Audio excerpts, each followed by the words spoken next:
As we start the year, we want to give you 4 key terms that you need to be familiar with throughout this advanced pre-calculus course.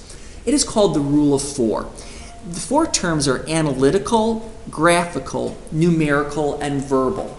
And they're the different ways that we can represent certain math concepts, specifically functions. And that's what this first chapter, this review chapter, is going to be about. A lot of functions. And we want to be able to represent them in 4 ways. Really, this goal right now is we want to see what are the rule of 4 and how do we describe what they are. So first of all, we're looking at analytical. Another word for analytical would be algebraic.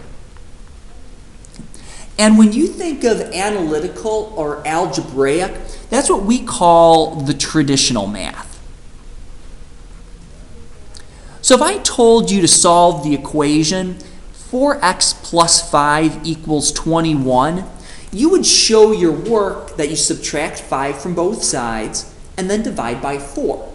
That is the analytical view, or the algebraic view.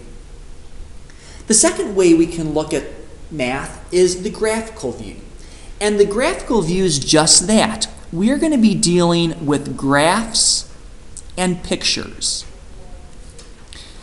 And when you solved equations graphically, you looked for intersection points. So maybe I had one part of an equation that was a parabola and one that was a straight line, and your intersection points were your solutions.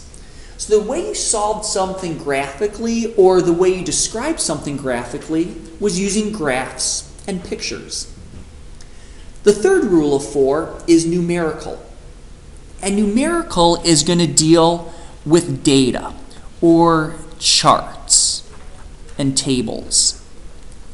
So when we want to look for a numerical representation, we are looking at XY charts specifically. So if I'm going to justify something numerically, I would have an XY chart, 0, 5, 1, 6, 2, 7, 3, 8. And then I would show, using that chart, my conclusion.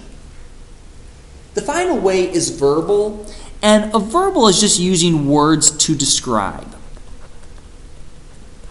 So words to describe how I did something, taking me through the thought process, not needing to really show everything mathematically, but describing what you did and describing big picture concepts. So the rule of 4, analytical, graphical, numerical, and verbal. You need to know what those 4 words mean, because when you get to AP Calculus, you are going to specifically need to do multiple problems, either analytically or graphically, numerically, or verbally. So right now, we want to know what those words mean, and then what type of answer are we looking at with those words.